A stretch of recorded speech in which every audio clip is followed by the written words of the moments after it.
Hola, y prepárate, porque lo que estás a punto de escuchar no es la historia que te contaron en los libros, sino la que se esconde detrás del gesto, detrás del discurso, detrás de las lágrimas.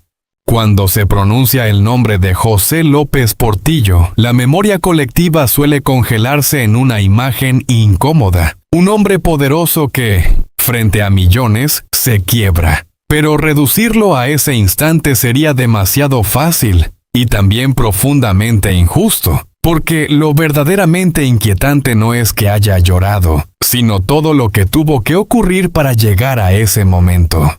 Lo que vemos en pantalla rara vez coincide con lo que ocurre en la intimidad del poder. En público, López Portillo cultivó la figura de un líder culto, casi teatral, capaz de envolver a un país entero con palabras grandilocuentes y promesas de grandeza. Pero en privado el retrato parece otro. El de un hombre que no solo gobernaba una nación, sino que comenzaba a confundirse con ella. No es casualidad. Hay trayectorias que nacen sin resistencia, sin conflicto real, sin esa fricción que obliga a cuestionarse. Y cuando el poder no se conquista, sino que se hereda dentro de un sistema que ya decidió por todos, el riesgo es silencioso pero devastador. El líder deja de verse como servidor y empieza a verse como destino. Ahí es donde empieza la verdadera tensión interna. Porque mientras México buscaba estabilidad, él buscaba algo más profundo, algo casi imposible de satisfacer. Admiración absoluta. No bastaba con gobernar bien, ni siquiera con ser respetado. Necesitaba ser recordado como el hombre que cambió la historia. Y esa necesidad, tan humana como peligrosa, fue creciendo al mismo ritmo que las expectativas que lo rodeaban. La bonanza petrolera no fue solo un fenómeno económico. Fue para López Portillo una confirmación emocional, una señal, quizá equivocada, de que su papel no era administrar, sino trascender. En ese punto, la línea entre realidad y narrativa personal empezó a difuminarse. Porque cuando alguien cree que el destino le ha entregado una misión casi sagrada, cualquier límite comienza a parecer un obstáculo injusto. Y entonces aparece la contradicción más profunda. El líder que hablaba de nación, mientras su entorno empezaba a reflejar otra cosa. El discurso seguía apelando al orgullo colectivo, pero las decisiones, y sobre todo los símbolos, comenzaban a construir una distancia cada vez más evidente entre el poder y la gente. No se trata solo de economía, ni de decisiones políticas, se trata de percepción. De cómo un país empieza a mirar a su presidente no como un representante, sino como alguien que habita otro mundo. Y en política, esa fractura es letal. Porque el poder no cae de golpe, se erosiona. Se erosiona en los pasillos donde nadie contradice. Se erosiona en los aplausos que reemplazan al análisis. Se erosiona en la soledad del líder que ya no escucha, porque está rodeado de quienes solo saben asentir. Y en medio de todo eso, surge otra sombra, la duda, no necesariamente comprobada, pero persistente. Sospechas sobre lealtades, sobre decisiones que podrían no haber respondido únicamente a los intereses nacionales. No importa tanto si eran ciertas o no. Lo importante es que existían. Y en política, la sospecha puede ser tan destructiva como la verdad. Así, la figura del presidente empezó a transformarse. Ya no era solo el hombre que prometía abundancia, sino el símbolo de un contraste incómodo. Riqueza frente a precariedad, control frente a incertidumbre, imagen frente a realidad. Pero aquí viene lo más humano de toda esta historia. Porque detrás del personaje público había un individuo atrapado en su propia construcción. Un hombre que había apostado todo a una narrativa de grandeza. Y que cuando esa narrativa empezó a resquebrajarse, no tenía dónde esconderse. Las decisiones económicas, las presiones internacionales, el colapso de un modelo, todo eso pesa. Pero hay algo que pesa aún más. darse cuenta, demasiado tarde, de que la historia que uno intentó escribir sobre sí mismo no coincide con la que el mundo está leyendo. Y entonces llegamos a ese momento final, no como un punto de partida, sino como una consecuencia inevitable. Las lágrimas no fueron solo políticas, fueron personales, fueron el reflejo de un hombre enfrentándose, quizá por primera vez, a la distancia entre quien creyó ser y quien realmente fue para los demás. No es una historia de villanos ni de héroes, es algo más complejo. Es la historia de cómo el poder puede amplificar lo mejor y lo peor de una persona, de cómo la necesidad de reconocimiento puede convertirse en una trampa, y de cómo, al final, incluso los hombres más poderosos terminan siendo profundamente vulnerables frente al juicio del tiempo. Tal vez por eso, más que condenar o absolver, lo que queda es entender. Entender que detrás del colapso no hay solo errores, sino decisiones marcadas por emociones, por ego, por miedo, por humanidad. Y que al final, la verdadera caída de José López Portillo no ocurrió frente a las cámaras. Ocurrió mucho antes, en silencio. Hoy no vamos a hablar simplemente de un expresidente. Vamos a adentrarnos en la anatomía del poder. Cuando deja de ser servicio y se convierte en espejo, vamos a mirar de frente a José López Portillo, no desde la superficie de sus discursos, sino desde las grietas donde la narrativa oficial ya no logra sostenerse. Hay una frase que él pronunció al final de su mandato que resuena como un eco incómodo. Me voy con las manos limpias. Pero algunas frases no buscan describir la realidad. Buscan imponerse sobre ella. Y en ese gesto casi teatral, empieza a revelarse algo más profundo. No solo un hombre defendiendo su legado, sino un hombre enfrentando la sospecha de que ese legado ya no le pertenece. Porque el verdadero conflicto de López Portillo no fue únicamente político, fue interno. Fue la lenta transformación de alguien que, en algún momento, entendió el poder como responsabilidad y terminó viéndolo como una extensión natural de sí mismo, no como un mandato limitado, sino como un territorio sin fronteras.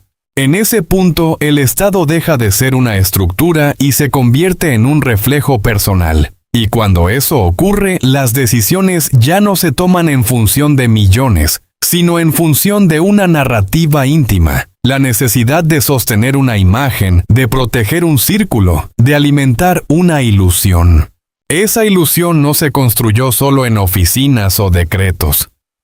Se filtró en lo cotidiano, en lo doméstico, en lo íntimo. El poder, cuando se desborda, no se queda en los pasillos del gobierno. Entra en la casa, se sienta a la mesa, define relaciones, moldea afectos. Y en el caso de López Portillo, ese desbordamiento tuvo consecuencias silenciosas pero devastadoras. Su entorno familiar no fue simplemente testigo, fue producto de ese sistema. Bajo la mirada sofisticada y exigente de Carmen Romano, el lujo dejó de ser un exceso para convertirse en lenguaje cotidiano. La estética, la cultura, el refinamiento. Todo parecía elevarse, pero sostenido sobre una base frágil. Recursos públicos en un país profundamente desigual. Lo inquietante no es el gusto por lo bello, es la incapacidad de reconocer el límite. Porque cuando una familia crece en un entorno donde todo es posible, donde el apellido abre puertas, donde la realidad se adapta al deseo, se crea una distorsión peligrosa. No hay fricción, no hay resistencia, y sin resistencia no hay formación de carácter. Los hijos de López Portillo crecieron en ese espacio ambiguo, donde el poder no era una carga sino un derecho implícito, donde el mérito se volvía irrelevante frente a la proximidad.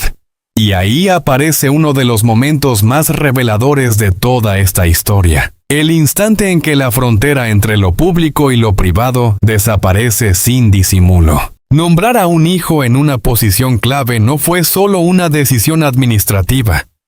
Fue una declaración de principios. Y cuando se le cuestionó, su respuesta, orgullosa, sin matices. No buscó justificar, buscó afirmar. Ahí es donde el análisis se vuelve incómodo, porque ya no hablamos de corrupción como desviación. Hablamos de corrupción como identidad asumida, como parte del relato, como algo que no se oculta, sino que se reivindica. El problema es que ese tipo de lógica no se detiene en un solo acto, se expande, se normaliza, se convierte en sistema, amigos, familiares, cercanos, todos orbitando alrededor de un mismo núcleo, la cercanía al poder como fuente de legitimidad. Y mientras tanto, fuera de ese círculo, el país seguía otro ritmo. Uno más duro, más lento, más real. Dos Méxicos coexistiendo sin tocarse realmente. Uno que administraba privilegios y otro que sobrevivía. Pero toda construcción basada en la ilusión necesita, tarde o temprano, enfrentar la gravedad. En este caso, esa gravedad tenía nombre: petróleo. Durante un tiempo, el recurso pareció infinito. Una promesa de riqueza que justificaba el gasto, el endeudamiento, la expansión sin freno. Era más que economía. Era narrativa nacional. Una historia donde todo estaba permitido porque el futuro parecía garantizado.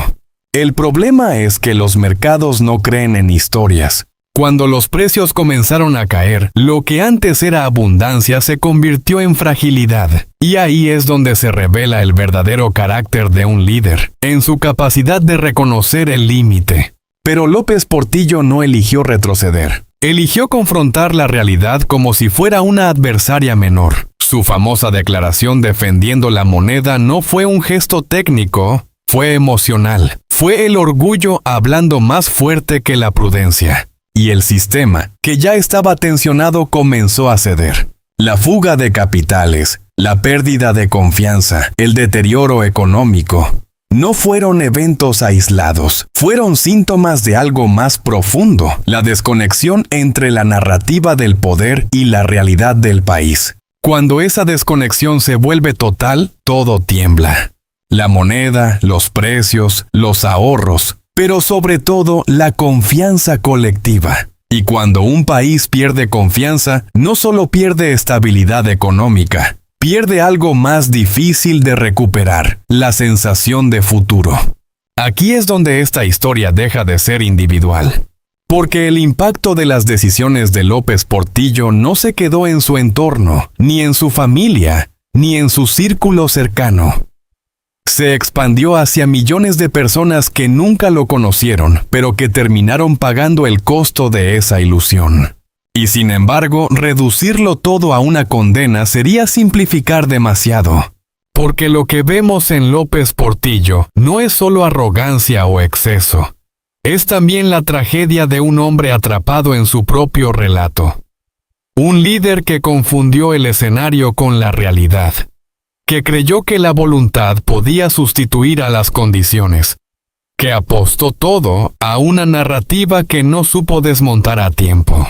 El resultado no fue solo una crisis económica, fue una lección histórica, una advertencia sobre lo que ocurre cuando el poder deja de tener límites internos, cuando nadie dice no. Cuando la realidad se convierte en algo negociable. Al final, la pregunta no es si sus manos estaban limpias. La pregunta es mucho más incómoda. ¿En qué momento dejó de importar si lo estaban?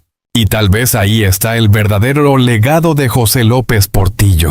No en lo que hizo, sino en lo que nos obliga a mirar. La fragilidad de las instituciones cuando dependen demasiado de un solo hombre. Y el precio que paga una nación cuando el poder se convierte en una ilusión sostenida demasiado tiempo. Hay figuras públicas que caen por errores. Y hay otras que, sin darse cuenta, construyen su propia caída mientras aún son aplaudidas. López Portillo pertenece a esta segunda categoría, la del poder que se vuelve adicción, la del liderazgo que se transforma en espejo, y luego en jaula. Durante años, su imagen fue la de un conductor seguro de sí mismo, alguien que hablaba como si el destino del país fluyera directamente desde su voz. Pero lo verdaderamente inquietante no es lo que decía, sino lo que necesitaba creer para seguir diciéndolo. porque en el fondo, más que gobernar una nación, parecía estar defendiendo una idea íntima, la de que él era indispensable. Y cuando esa ilusión comienza a resquebrajarse, todo lo demás cae con ella. Mientras en la superficie se hablaba de crecimiento, de promesas, de horizontes abiertos, en la vida cotidiana empezaba a instalarse una sensación distinta, la incertidumbre. No era un colapso inmediato, sino una erosión silenciosa. El tipo de crisis que no necesita estallar para destruir, porque actúa lentamente, desdibujando certezas. El dinero ya no significaba lo mismo. El futuro dejaba de ser una línea clara. Y en ese desfase entre el discurso oficial y la experiencia real de la gente, se abrió una grieta difícil de cerrar. Ahí nace uno de los conflictos más profundos de López Portillo. El choque entre el líder que necesitaba proyectar control absoluto y el hombre que en algún nivel debía intuir que ese control se le escapaba de las manos. El momento más revelador no fue solo político, fue emocional. Cuando decidió asumir el papel de quien señala culpables, de quien castiga, de quien se presenta como corrector de un desastre.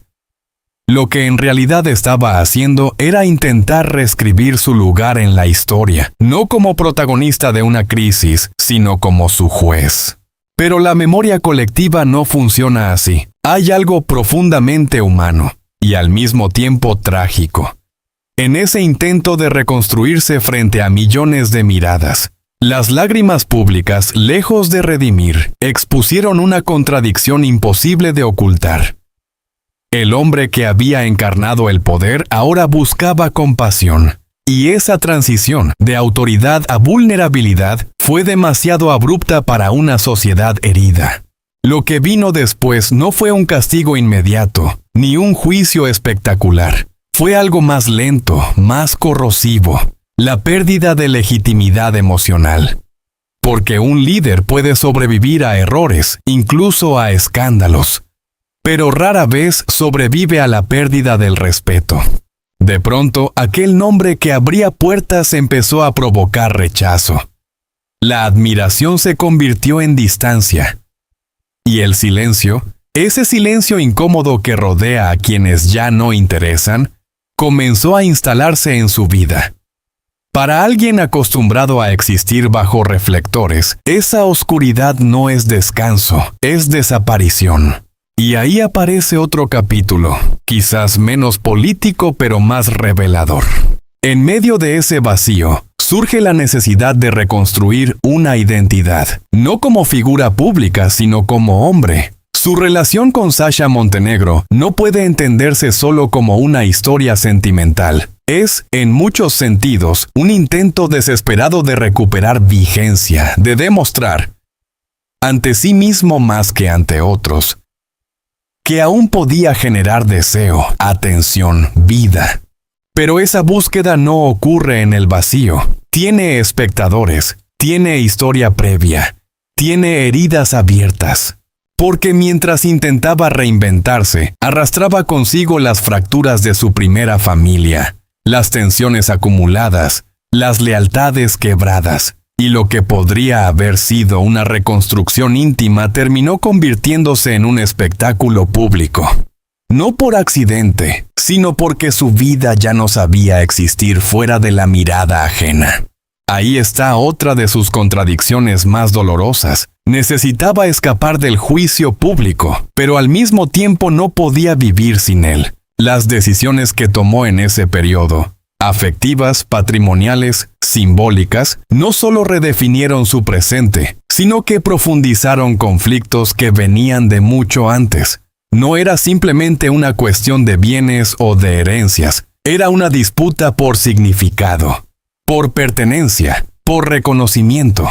Y entonces, como ocurre inevitablemente, apareció el límite que ningún poder puede negociar: el cuerpo.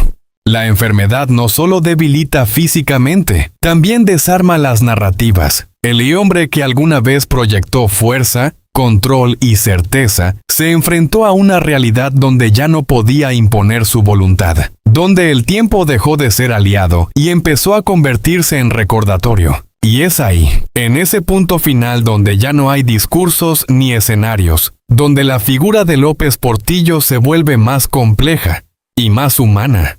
Porque su historia no es solo la de un presidente marcado por decisiones controvertidas, es la de alguien que creyó profundamente en su propio relato, hasta que ese relato dejó de sostenerse. Es la de un hombre que confundió el aplauso con la verdad, el poder con permanencia y la imagen con identidad. Al final, lo que queda no es una sentencia simple. Queda una pregunta incómoda. ¿En qué momento el líder dejó de escuchar la realidad y empezó a escucharse únicamente a sí mismo? Y quizás ahí, en esa línea casi invisible, se encuentra no solo su caída, sino la lección más dura de toda esta historia. Porque la historia de José López Portillo no se entiende mirando sus discursos, sino observando lo que ocurrió cuando ya no le quedaba voz para imponerlos. Hay figuras que construyen imperios visibles, pero esconden fracturas invisibles que solo aparecen cuando el escenario se apaga.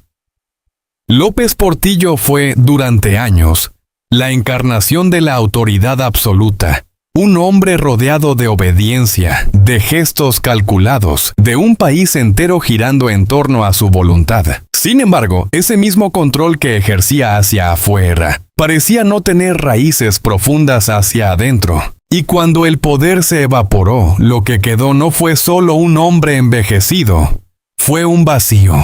No es la enfermedad lo que define su final, sino el contexto en el que esa enfermedad se desarrolló.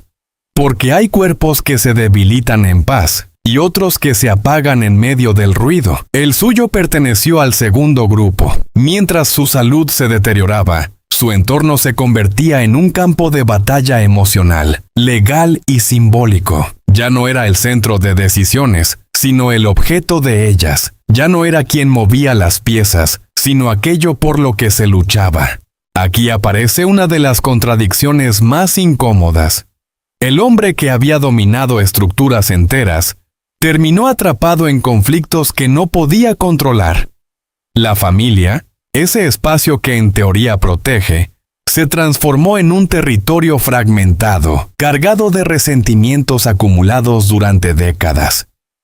No se trataba solo de diferencias personales. Era una disputa por significado. ¿Quién tenía derecho a definir su legado, su historia, incluso su presente? La tensión entre sus hijos y su última esposa, Sasha Montenegro, no fue simplemente un conflicto doméstico. Fue el reflejo de algo más profundo, la imposibilidad de separar afecto de interés cuando durante años ambos habían estado mezclados. Cada palabra, cada acusación, cada gesto parecía llevar una doble carga, emocional y estratégica. En ese punto, la figura pública se desmorona. No porque la gente deje de recordarlo, sino porque la narrativa se le escapa de las manos. Y eso, para alguien acostumbrado a controlar el relato, es quizás la forma más dura de derrota. Las versiones se multiplican, las verdades se fragmentan, y lo único que queda claro es que ya nadie tiene el control total de la historia. Lo más perturbador no es quién tenía razón, es que, en medio de esa disputa, él seguía allí, reducido, vulnerable, dependiendo de decisiones ajenas. La imagen contrasta de forma brutal con la que alguna vez proyectó, de líder imponente a figura disputada, casi simbólica, dentro de un conflicto que ya no podía dirigir. Cuando finalmente fue hospitalizado en la Hospital Ángeles del Pedregal, el deterioro físico avanzaba con la lógica implacable de lo inevitable. Pero fuera de la habitación, la tensión no se detenía. Las miradas, las discusiones, las sospechas, todo seguía girando en torno a él, pero ya no como sujeto, sino como eje de conflicto. Ese contraste es clave para entender la dimensión humana de su historia. Porque no estamos hablando solo de un hombre enfermo, sino de alguien que, incluso en su momento más frágil, permanecía atrapado en las consecuencias de su propio pasado. Las decisiones, los vínculos, las distancias que construyó durante años regresaban ahora en forma de ruido, de conflicto, de imposibilidad de paz. Y entonces llega el final. No con la solemnidad que suele acompañar a los grandes nombres, sino con una crudeza casi incómoda. La muerte, el 17 de febrero de 2004, no fue solo el cierre biológico de una vida. Fue la culminación de un proceso más largo, el desmantelamiento progresivo de una identidad construida sobre el poder. Aquí es donde la historia alcanza su punto más alto, no por dramatismo, sino por claridad.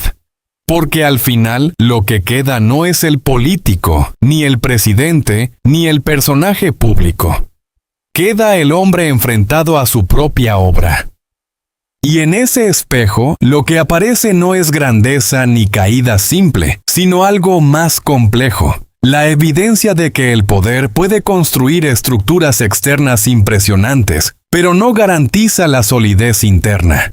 Quizá esa sea la lección más incómoda. Que el verdadero juicio no ocurre en los discursos ni en los libros de historia, sino en esos momentos finales donde ya no hay cámaras, ni aplausos, ni control. Solo queda lo que uno construyó en silencio, los vínculos, las lealtades, las fracturas.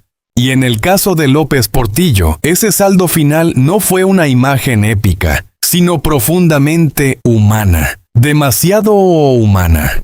Hay nombres que no desaparecen cuando muere el hombre, su nombre, sino que se transforman en eco, en advertencia, en una sombra que sigue proyectándose sobre todo lo que tocó. Y hoy, ese eco nos obliga a mirar de frente a José López Portillo, no como el personaje oficial, sino como el hombre atrapado entre su propia construcción de poder y el vacío que dejó detrás. Porque entender a López Portillo no es seguir una línea de tiempo, es entrar en una tensión constante entre lo que quiso ser y lo que terminó representando. Un líder que en la superficie encarnó la promesa de abundancia, de riqueza petrolera, de grandeza nacional, pero que en lo profundo parecía librar una batalla silenciosa contra algo mucho más íntimo. La necesidad de ser reconocido, admirado, casi intocable. El poder, en su caso, no fue solo una herramienta política, fue un espejo deformante. Uno que amplificaba cada decisión, cada gesto, cada exceso. Y en ese reflejo, la frontera entre el Estado y el individuo comenzó a desdibujarse peligrosamente. No era solo un presidente gobernando un país, era un hombre moldeando la realidad a su imagen, convencido, o tal vez desesperado, de que podía sostenerlo todo.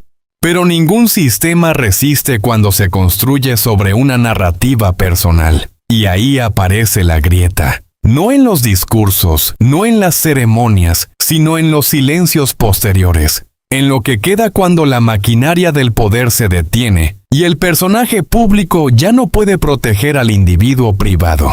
La famosa residencia, levantada como símbolo de estatus y dominio, no fue solo una construcción física, fue una declaración psicológica, un intento de materializar la permanencia, de desafiar el paso del tiempo, de decir, esto no se derrumba. Pero la historia tiene una forma implacable de corregir ese tipo de afirmaciones. No con estruendo, sino con desgaste. No con juicio espectacular, sino con algo mucho más devastador. La indiferencia progresiva. Porque lo que alguna vez fue centro de poder terminó convertido en objeto de disputa, en fragmento, en negocio. No es solo una cuestión inmobiliaria, es una metáfora brutal. El mismo sistema que elevó ese símbolo terminó absorbiéndolo, desmantelándolo pieza por pieza, como si quisiera borrar la ilusión de permanencia que representaba. Y aquí es donde la historia deja de ser política y se vuelve profundamente humana.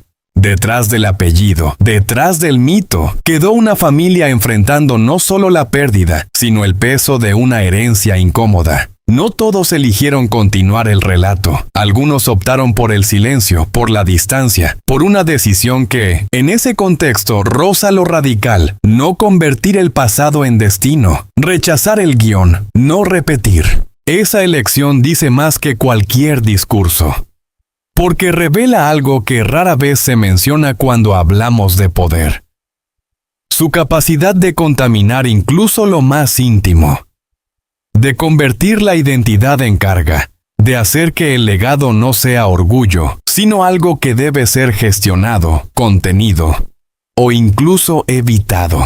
Y entonces surge la pregunta que realmente importa, la que no aparece en los archivos oficiales ni en los análisis económicos. ¿Qué queda cuando todo lo demás desaparece? No el dinero, no las propiedades, no los discursos que alguna vez llenaron auditorios, sino lo esencial.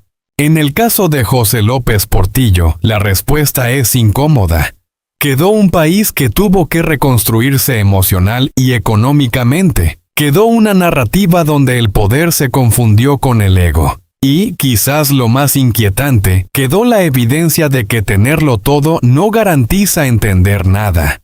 Porque el verdadero drama no fue la caída del poder. Fue descubrir, demasiado tarde, que el poder nunca llenó el vacío que intentaba ocultar. Y ahí está el clímax silencioso de esta historia. Un hombre que acumuló riqueza, influencia, obediencia, pero que terminó enfrentando la única realidad que ningún decreto puede modificar: la de la soledad interior.